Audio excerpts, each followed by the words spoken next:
Today I want to talk about the importance of stories. Personally, I love all stories. They can educate and entertain and tell us a lot about who we are and where we come from. After all, people have always told stories. Every culture in the world has its own tradition of storytelling.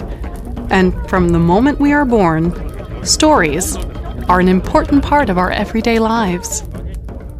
But did you know that many of these stories from all over the world share the same basic story? In fact, some experts say there are only 7 main plots.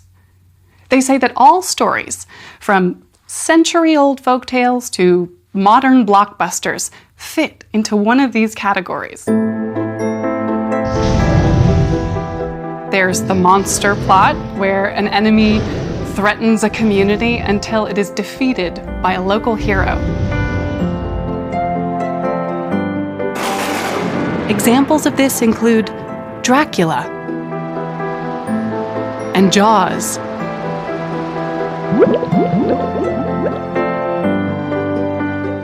In the rags to riches story, a poor character gets something and loses something, and learns a life lesson as a result.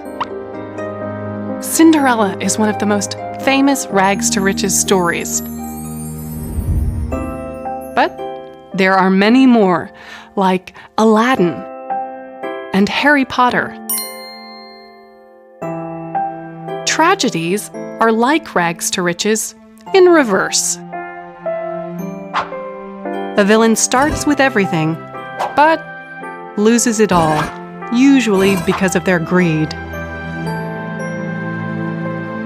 Greek tragedies are particularly famous, as are many Shakespearean plays, such as Macbeth. These villains usually die at the end. But some of these stories end differently. Instead, the villain changes, and by the end of the story, they are a hero. This plot is called the rebirth plot. A lot of old sagas follow the plot of The Quest.